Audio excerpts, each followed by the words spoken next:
Hello, everybody. Stephen Kelly here. This is my video message for today. It's Monday, Columbus Day. It's now 12:08 p.m. 10/9, October 9, 2023. All right.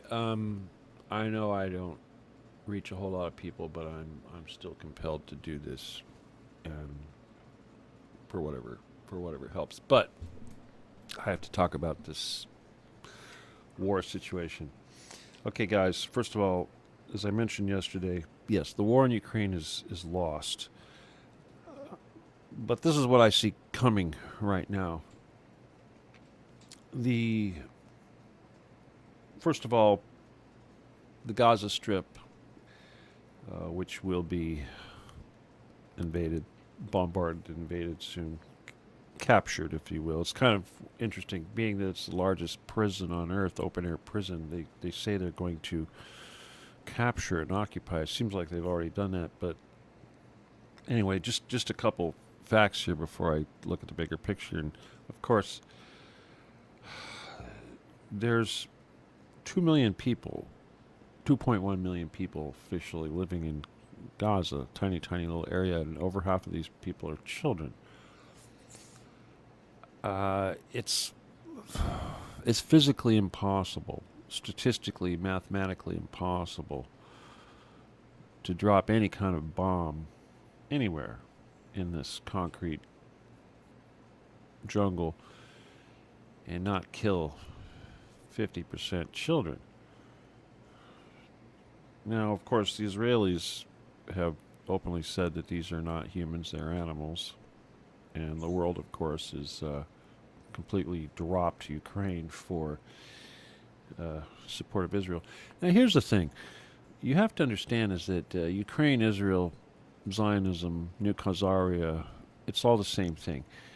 And the very fact that this had to happen, and this is not a surprise, this was orchestrated, shows how badly the situation is going in Ukraine and for the West in general. Now, you also have to understand that the people responsible for this, it's not something that they intend for us as a country, as the West, as the people that are part of this conflict fighting against this enemy that's being put up in front of us. No, everybody's supposed to die. This is the nature of genocide. It takes two. Both sides have to die. Of course, the instigator of all this is what they want. This is Pharisee strategy. But the thing is that we have to know that the rest of the world, most of the world right now, at least 80% of the world, will not just allow Israel to annihilate significant portions of people in this little tiny, tiny little area. Telling the citizens that they need to vacate. Obviously, there's more women than there are men in Gaza, and there's more children than there are adults. So this would mean that the women would have to pack up the children. Anyway, it's physically impossible considering there's only two ways in and out of Gaza. Both are military checkpoints. And being a prison, they're not allowed to go anywhere. So I really don't understand what it is that they're expected to do if they're being asked to evacuate, except for maybe turn themselves over for incarceration in Israel or some sort of a concentration camp, perhaps. Anyway, USA, of course, we're already bankrupt and we've given hundreds of billions of dollars to Ukraine, a much larger conflict, but now they've found $10 billion to give to Israel and another $100 billion to give to Ukraine. This is just recently. Our stockpiles of weapons have been gutted. The only thing that they really have left of any significant strategic value is, of course, the Air Force, our fighter jets, our bombers. And the only really significant weapon that we have right now that they think has any sort of, let's just say, advantage is the F-35 stealth. which is in limited numbers and is an untested, really unproven, ultra sophisticated, extremely expensive system that still requires a human. The reason why we've lost so badly in Ukraine is because our gluttonous military industrial complex insisted on arming our militaries with extremely overpriced, over sophisticated hardware. Whereas our so called enemies, the Russians, who have always been on a war footing, who have been stockpiling weapons for just such an occasion, have been building practical and expensive weapons capable of defeating our systems for the least amount of money.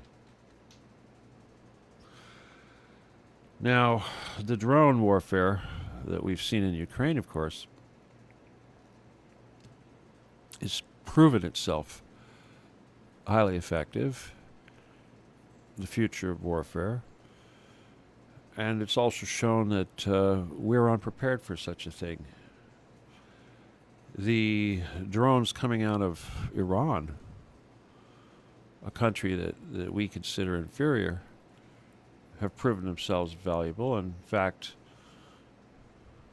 Palestine, of course, who has learned the lesson, is being accused of using Iranian technology, Iranian help, to achieve the successes that they had in this so-called surprise attack. This isn't true. These drones that made in Palestine look nothing like the ones coming out of Iran. And the ones coming out of Iran now are nothing like the ones that we first saw originally with their little gasoline putt-putt motors. They're now using some very sophisticated propulsion systems. And of course, everything else has been upgraded too. The Russians, of course, are now producing similar systems in massive, massive quantities. One of the most important realities that America has not faced yet and has not been tested with, except for in Ukraine, is Russian air power and Russian anti-aircraft power. Russia right now has the greatest air defenses in the world, and their anti-ballistic missile systems are superior to what we have. For that matter, their ballistic systems, their ICBMs, have far surpassed what we have in the West.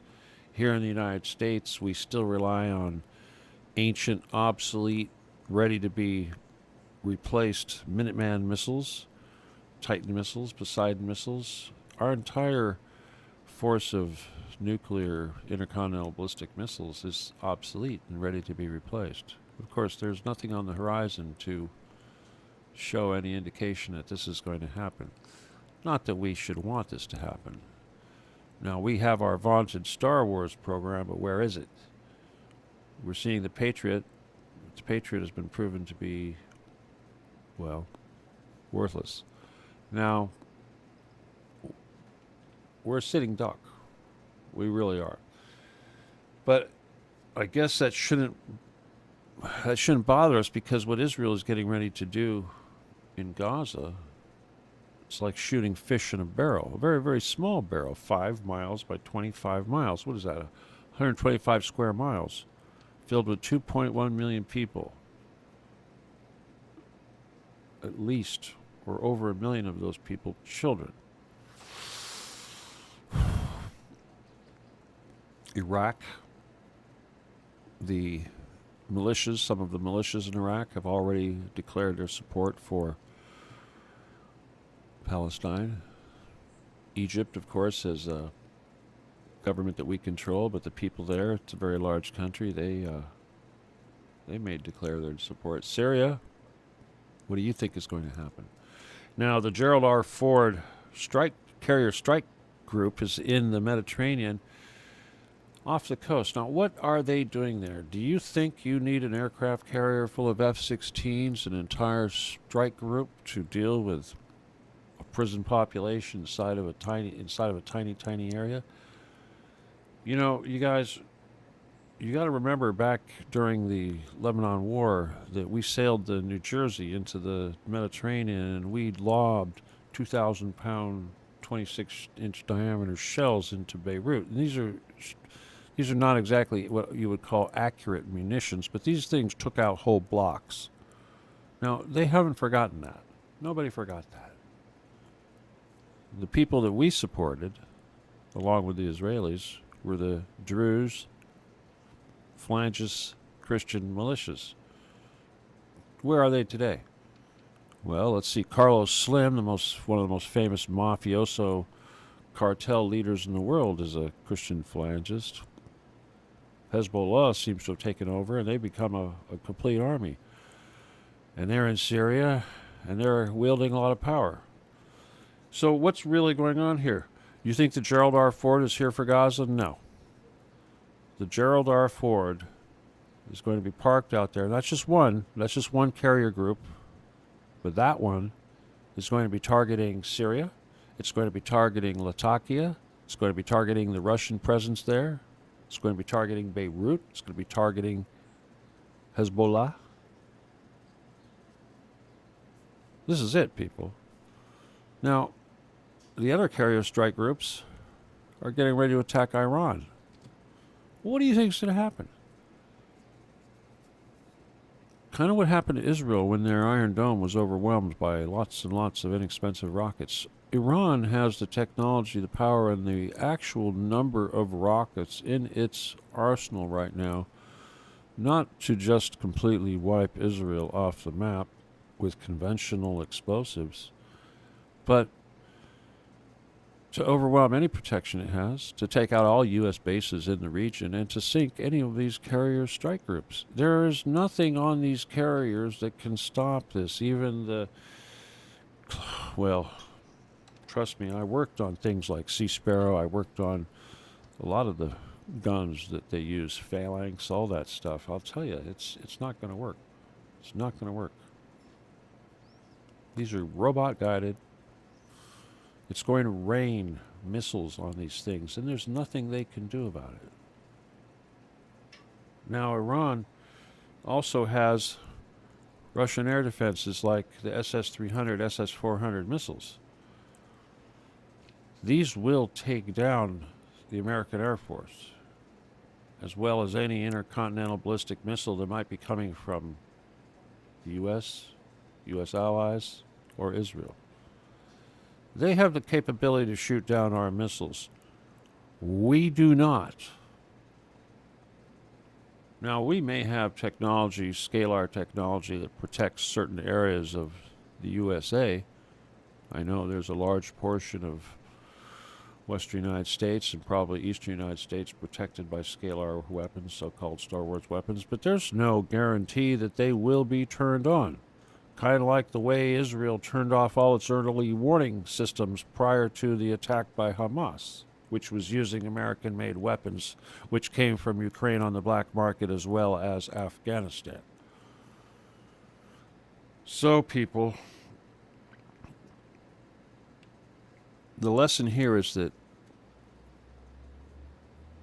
your status quo in the world as you know it is about to crumble, because if this goes down and Israel does what it's going to do and the rest of the world retaliates, especially the Arab world per se, this is not going to be good. Now, here in the United States, gas prices went down a little bit. I heard yesterday they went down something like 30 cents, and I suspect they were supposed to go down even more because we brokered a deal with Saudi Arabia for them to lower the gas, and in exchange, well, they also had to recognize Israel. In exchange, the United States would give them atomic weapon technology,